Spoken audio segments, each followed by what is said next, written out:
राजस्थान की पावन धरा, जहां कण कण में इतिहास सांस लेता है, उसी भूमि पर एक ऐसा मंदिर है जो केवल पूजा का स्थान नहीं, चमत्कारों का घर है। सीकर जिले में बसा खाटू श्याम मंदिर। आपने श्याम बाबा का नाम सुना होगा। उन्हें हारे का सहारा कहते हैं और उनकी पूजा 3 बाणों वाले के रूप में होती है। पर क्या आप जानते हैं कि ये मंदिर, जहां हर साल लाखों लोग आते हैं, सिर्फ भक्ति का धाम नहीं, एक रहस्यमयी कहानी का जीता जागता प्रमाण है। ये वो जगह है जहां एक राक्षस कुल का प्राणी भगवान बन गया। ये कहानी सुनकर आपके रोंगटे खड़े हो जाएंगे। आज हम आपको खाटू श्याम मंदिर की ऐसी यात्रा पर ले जा रहे हैं जहां हर कदम पर चमत्कार है, हर दीवार पर एक कहानी है और हर कोने में एक रहस्य छिपा है। शायद आपने ये न सुना हो कि खाटू श्याम मंदिर की नींव महाभारत काल की एक कहानी पर टिकी है। ये मंदिर केवल पत्थर और मिट्टी से बना नहीं, बल्कि ये भीष्म पितामह के शब्दों, एक वीर योद्धा के सैक्रिफाइस और श्री कृष्ण के वरदान का साक्षात रूप है। पर यह मंदिर केवल इस पुरानी कहानी से ही अद्भुत नहीं बनता। इसकी कई चमत्कारिक घटनाएं इसे और भी दिव्य बनाती हैं। मंदिर के मुख्य भवन में जो श्याम बाबा की मूर्ति है, वो एक ऐसे कुएं से मिली थी जिसे आज श्याम कुंड कहते हैं।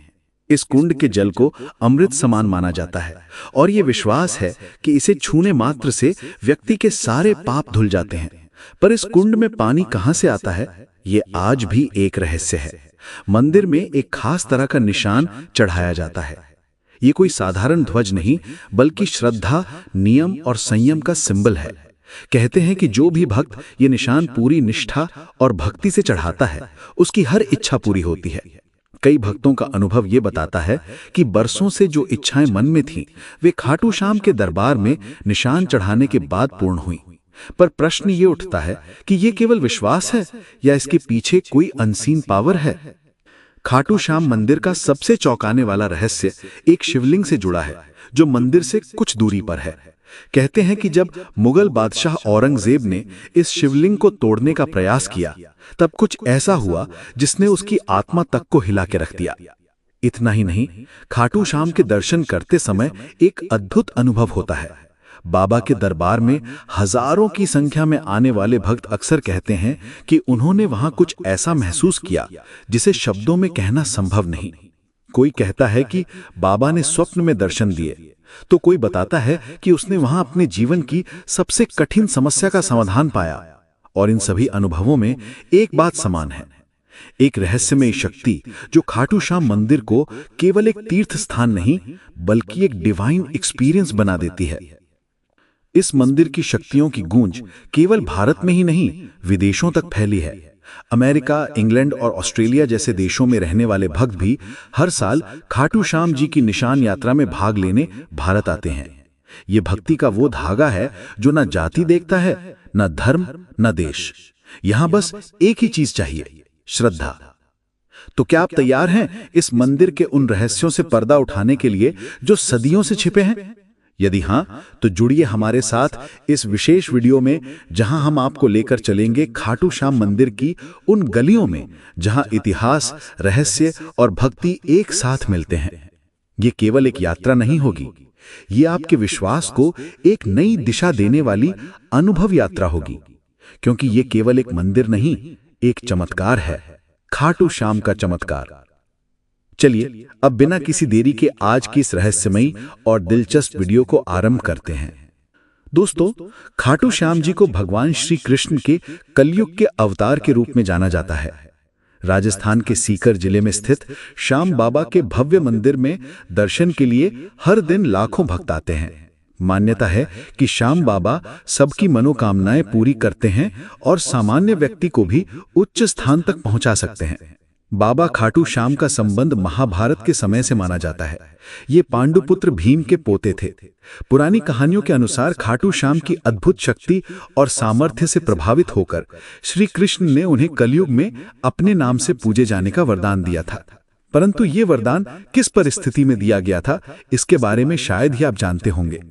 हारे का सहारा खाटू श्याम हमारा, ये तो आपने अक्सर सुना होगा। परंतु हारे का सहारा बनने के पीछे की कहानी से शायद ही आप परिचित हों। इन सभी सवालों के उत्तर आपको महाभारत की उस कथा में मिलेंगे जो शायद आपने पहले ना सुनी हो। तो आइए जानते हैं खाटू श्याम जी की इस पावन कथा के बारे में। दोस्तों, इस कथा की शुरुआत एक भयानक प्लान से होती है जो दुर्योधन ने पांचों पांडवों को मारने के लिए बनाया था। जैसा कि आप सभी जानते हैं कि महाभारत में कौरवों और पांडवों के बीच युद्ध दिखाया गया है।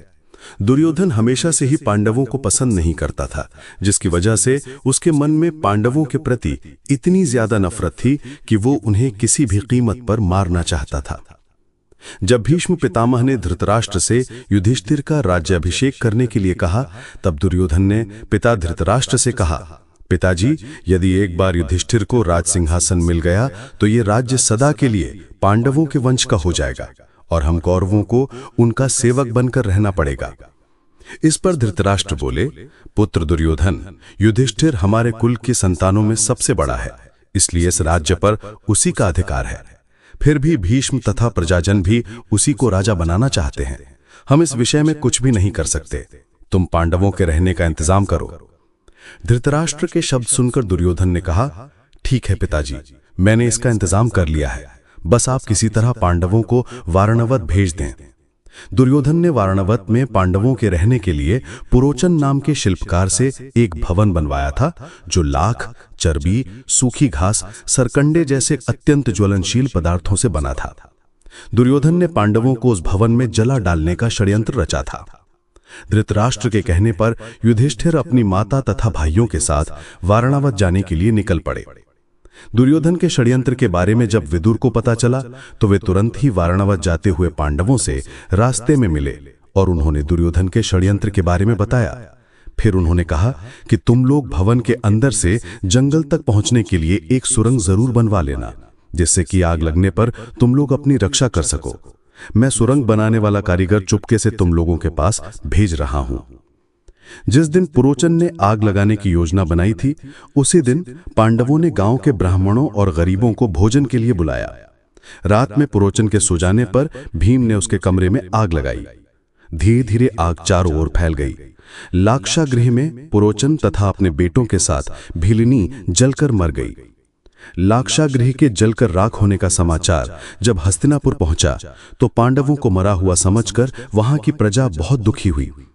दुर्योधन और धृतराष्ट्र सहित सभी कौरवों ने भी शोक मनाने का दिखावा किया और अंत में उन्होंने पुरोचन, भीलिनी और उसके बेटों को पांडवों का शव समझकर उनका अंतिम संस्कार करवा दिया। लाक्षागृह की सुरंग से निकलकर पांडव एक जंगल में पहुंच गए थे। वहीं पर हिडिंब नाम का राक्षस अपनी बहन हिडिंबा के साथ रहता था। हिडिंब हिडिंबा पर अपना अधिकार जमाता था और उससे मनुष्यों का मांस लाने के लिए कहता था। मजबूरी में हिडिंबा को भी ऐसा करना ही पड़ता था। रात के समय जब सभी पांडव सो रहे थे तो उनमें से भीम सबकी निगरानी कर रहे थे।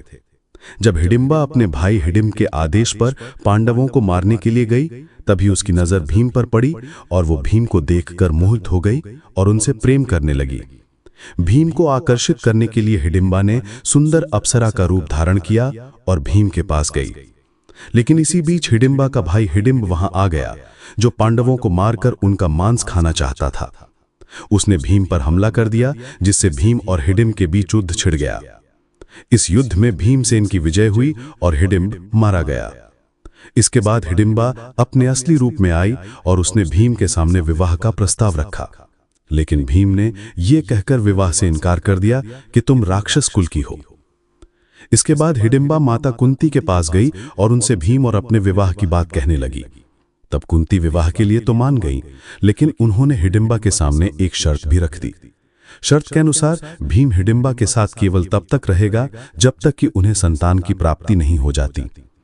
हिडिंबा भीम के साथ विवाह करना चाहती थी, इसलिए वो इस शर्त को मान गई। इसके बाद दोनों का गांधर्व विवाह हुआ और वे जंगल में साथ रहने लगे। कुछ समय बाद हिडिंबा और भीम का एक पुत्र भी हुआ, जिसका नाम घटोत्कच रखा गया। समय बीतता गया और घटोत्कच बड़ा हुआ। उसका विवाह दैत्यराज मोरा की बेटी अहिलावती के साथ हुआ, जिन्हें मौरवी और कामकांतिका के नाम से भी जाना जाता है। घटोत्कच और अहिलावती के दो पुत्र हुए, एक का नाम बर्बरीक और दूसरे का नाम अंजन परवा। बर्बरीक ने शस्त्रों, शास्त्रों और अन्य सभी विद्याओं का ज्ञान अपनी माता अहिलावती का आशीर्वाद लेकर प्राप्त किया। उनकी माता ने ही बर्बरीक को भगवान शिव की कठिन तपस्या करने के लिए प्रेरित किया। बर्बरीक की तपस्या से प्रसन्न होकर भगवान शिव ने उन्हें 3 अमोघ बाण प्रदान किए। ये बाण इतने शक्तिशाली थे कि पूरी सेना का विनाश करके पुनः उनके तरकश में लौट आ सकते थे। समय बीता और जब कौरवों और पांडवों के बीच भीषण युद्ध का समय आया तो बर्बरीक ने उस युद्ध में भाग लेने का निश्चय किया। वैसे देखा जाए तो बर्बरीक को अपने पितामहों यानी पांडवों की तरफ से ही युद्ध करना चाहिए था, परंतु इसी बीच उन्होंने अपनी माता से एक वचन लिया था कि वे हमेशा उसी पक्ष की ओर से लड़ेंगे जो हार रहा होगा। उनका ये वचन ही आगे चलकर उन्हें हारे का सहारा नाम से प्रसिद्ध करने का आधार बना। भगवान श्री कृष्ण युद्ध का परिणाम भली भांति जानते थे। उन्हें भय था कि कहीं बर्बरीक के इस वचन के कारण युद्ध का पासा पलट न जाए और पांडवों को हानि न हो जाए। अतः उन्होंने ब्राह्मण का रूप धारण कर लिया और बर्बरीक के मार्ग को अवरुद्ध करके उनसे पूछा कि आप कहां जा रहे हैं। बर्बरीक ने ब्राह्मण रूप में श्री कृष्ण को अपना लक्ष्य बताया कि वे कुरुक्षेत्र जाकर अपने वचन का निर्वाह करेंगे। इस पर ब्राह्मण रूपी श्री कृष्ण ने उनसे अपने तीर चलाने का कौशल दिखाने को कहा। बर्बरीक ने एक ही तीर से एक वृक्ष के सभी पत्तों को भेद दिया, सिवाय उस एक पत्ते के जिसे श्री कृष्ण ने सटल वे में अपने पैरों के नीचे दबा लिया था। बर्बरीक ने ब्राह्मण रूपी श्री कृष्ण से प्रार्थना की कि वे अपना पैर उस पत्ते के ऊपर से हटा लें, अन्यथा उनका पैर घायल हो सकता है। श्री कृष्ण ने अपना पैर हटा लिया और तब बर्बरीक ने उस पत्ते को भी भेद दिया। इसके बाद ब्राह्मण रूपी श्री कृष्ण ने बर्बरीक से एक वरदान मांगने की बात कही। बर्बरीक ने कहा, हे यजमान, आप जो चाहे मांग सकते हैं, मैं अपने वचन का पूर्ण पालन करूंगा। ब्राह्मण रूपी श्री कृष्ण ने उनसे उनके शीश अर्थात मस्तक का दान मांगा। यह सुनकर बर्बरीक तनिक भी विचलित नहीं हुए, परंतु उन्होंने श्री कृष्ण से अपने वास्तविक रूप में दर्शन देने की बात कही, क्योंकि कोई भी साधारण मनुष्य ऐसा बड़ा दान नहीं मांग सकता। तब श्री कृष्ण अपने डिवाइन फॉर्म में प्रकट हुए और उन्हें महाबली, त्यागी, तपस्वी वीर बर्बरीक का मस्तक युद्ध की देवी रणचंडिका को भेंट करने के लिए मांगा और साथ ही उन्हें यह लौकिक वरदान दिया कि कलयुग में तुम मेरे नाम से जाने जाओगे, मेरी ही दिव्य शक्ति तुम्हें निवास करेगी, देवता भी तुम्हारे मस्तक की पूजा करेंगे। जब तक यह पृथ्वी, नक्षत्र, चंद्रमा तथा सूर्य रहेंगे, तब तक तुम लोग मेरे श्री श्याम रूप में पूजनीय रहोगे। श्री कृष्ण ने बर्बरीक के मस्तक को अमृत से सींचा और उसे अजर अमर कर दिया। यह दिव्य मस्तक संपूर्ण महाभारत का युद्ध का विटनेस रहा और युद्ध के परिणाम का साक्षी भी बना। युद्ध के बाद महाबली बर्बरीक श्री कृष्ण से आशीर्वाद लेकर अंतर्धान हो गए। तो दोस्तों, ये था बर्बरीक से 3 बाणधारी, हारे का सहारा और खाटू श्याम तक बनने का उनका अद्भुत जर्नी। परंतु ये यात्रा अभी अपने पूर्ण विराम पर नहीं पहुंची थी, क्योंकि जो भव्य खाटू श्याम मंदिर हम आज देखते हैं, उसके बनने की कहानी उतनी सरल नहीं थी। खाटू श्याम मंदिर के निर्माण का इतिहास भी उतार चढ़ाव से भरा रहा है। आइए अब जानते हैं खाटू श्याम मंदिर के बनने की पूरी कहानी। वीडियो में आगे बढ़ने से पहले आपसे एक निवेदन है कि यदि अभी तक आपको ये वीडियो पसंद आ रहा है तो इसे एक लाइक और कमेंट में जय श्री खाटू श्याम अवश्य लिखें। हमारे चैनल को सब्सक्राइब भी जरूर करें ताकि आपको इसी तरह से मंदिर की अच्छी जानकारी मिलती रहे। अब चलिए अपनी इस वीडियो की ओर आगे बढ़ते हैं। कहते हैं कि जब समय मौन होता है तब इतिहास बोलता है, और ऐसा ही एक इतिहास आज भी राजस्थान की धरती पर गहराई से दफन है। खाटू श्याम का इतिहास। ये कहानी है उस चमत्कारी स्थान की जहां कलयुग के वर्षों बीत जाने के बाद भी भगवान की उपस्थिति ने स्वयं को प्रकट किया, न केवल एक घटना के रूप में बल्कि एक संकेत के तौर पर। राजस्थान के सीकर जिले में स्थित खाटो नामक गांव, जो कभी साधारण सा प्रतीत होता था, अचानक आस्था और रहस्य का केंद्र बन गया। ये उस समय की बात है जब इस स्थान की धार्मिक पहचान अब तक धुंधली थी, किंतु एक दिन जब एक गाय एक विशेष जगह पर पहुंची तो कुछ ऐसा हुआ जिसने सबका ध्यान अपनी ओर खींच लिया। गाय जैसे ही उस जगह पर पहुंची जहां बाद में रहस्य उजागर हुआ, उसके थनों से अपने आप दूध बहने लगा। ये दृश्य किसी चमत्कार से कम नहीं था। गांव वाले चकित रह गए और जैसे जैसे इस बात की चर्चा फैली, लोगों ने उस जगह को खोदने का निश्चय किया। जब जमीन की परतें हटाई गईं, तो वहां से जो निकला वो एक साधारण वस्तु नहीं थी। वहां दबा हुआ था एक सिर, एक दिव्य मुखाकृति जिसने युगों से स्वयं को इस धरती के भीतर छिपा रखा था। इस रहस्यमय सिर को गांव वालों ने श्रद्धा से उठाया और एक ब्राह्मण को सौंप दिया। ब्राह्मण ने कई दिनों तक उसकी विधि पूर्वक पूजा की, ये जानने की प्रतीक्षा करते हुए कि अब आगे क्या करना है। लेकिन जिस उत्तर की उसे प्रतीक्षा थी, वो एक दिव्य स्वप्न के रूप में खाटू के तत्कालीन राजा रूप सिंह चौहान को प्राप्त हुआ। स्वप्न में उन्हें आदेश मिला कि इस सिर के लिए एक मंदिर का निर्माण किया जाए, जहां इसे विधि पूर्वक स्थापित किया जाए। राजा ने इस दिव्य आज्ञा का पालन किया और सन 1027 ईस्वी में फाल्गुन शुक्ल एकादशी के दिन उस पवित्र मूर्ति को स्थापित कर एक भव्य मंदिर का निर्माण करवाया गया। समय बीतता गया और वर्षों बाद सन 1720 ईस्वी में मारवाड़ के तत्कालीन शासक के निर्देश पर दीवान अभय सिंह नामक एक प्रतिष्ठित व्यक्ति ने इस प्राचीन मंदिर का जीर्णोद्धार करवाया। यहीं से खाटू श्याम मंदिर ने अपनी वर्तमान भव्यता प्राप्त की। जो मूर्ति मुख्य मंदिर के आंतरिक भाग में विराजमान है, वो अत्यंत दुर्लभ पत्थर से बनी है और आज भी उसी अलौकिकता के साथ पूजनीय है। खाटू श्याम आज न केवल राजस्थान बल्कि पूरे भारत में लाखों परिवारों के कुल देवता हैं। गुजरात के अहमदाबाद के पास लांभा गांव में स्थित खाटू श्याम का एक और मंदिर इस बात का प्रमाण है कि बाबा का आशीर्वाद हर दिशा में फैला है। यहाँ श्रद्धालु अपने नवजात शिशुओं को बाबा का आशीर्वाद दिलाने लाते हैं, क्योंकि यहाँ बाबा को बलिया देव के रूप में भी पूजा जाता है। मंदिर की वास्तुकला, उसकी हर ईंट, हर पत्थर में भक्ति की भाषा बोलती है। चूने के मिश्रण, सफेद संगमरमर और पारंपरिक टाइलों का सुंदर संगम इस रचना को कलात्मक बनाता है। मुख्य भवन के शटर चांदी की परतों से सजे हैं और मुख्य प्रार्थना कक्ष, जिसे जगमोहन कहते हैं, वहां की दीवारें पौराणिक चित्रों से भरी हैं। हर चित्र एक कथा, हर रंग एक आस्था। मंदिर के मुख्य द्वार से प्रवेश करते ही सामने एक विशाल खुला आंगन दिखाई देता है, जहां श्रद्धालु बाबा के दर्शन के लिए पंक्तिबद्ध होते हैं। आंगन से कुछ दूरी पर स्थित है श्याम बगीची, एक सुंदर पुष्प वाटिका, जहां से केवल चुने हुए पुष्प ही देवता को अर्पित किए जाते हैं। इसी बगीचे में बाबा के एक महान भक्त आलू सिंह की समाधि भी स्थित है, जो आज भी श्रद्धालुओं के लिए प्रेरणा का स्रोत है। परंतु इस पवित्र स्थान का सबसे रहस्यमय स्थल है श्याम कुंड, एक पवित्र जलाशय जहां से कभी बाबा श्याम का शीश प्राप्त हुआ था। श्रद्धालुओं की मान्यता है कि इस कुंड में स्नान करने से सारे पाप धुल जाते हैं और व्यक्ति को जीवन में परम शांति प्राप्त होती है। लोग सच्चे मन से डुबकी लगाते हैं और बाबा से अपने जीवन के कष्टों से मुक्ति की प्रार्थना करते हैं। कहा जाता है कि इस कुंड में पानी सीधा पाताल लोक से आता है, और यह सच भी लगता है, क्योंकि देखने पर आपको इसके आसपास कोई ऐसा जल स्रोत नजर भी नहीं आता है। इस कुंड की यह बात इसे और भी ज्यादा शक्तिशाली और रहस्यमय बना देती है। मुख्य मंदिर से दक्षिण पूर्व दिशा में स्थित है गोपीनाथ मंदिर और इसके समीप ही स्थित है गौरी शंकर मंदिर, एक और दिव्य स्थल जिसकी कहानी दिल दहला देने वाली है। कहा जाता है कि जब औरंगजेब की सेना इस मंदिर को नष्ट करने पहुंची तो उन्होंने शिवलिंग पर भालों से प्रहार किया, पर जैसे ही उनके भाले शिवलिंग से टकराए, वहां से रक्त के फव्वारे फूट पड़े।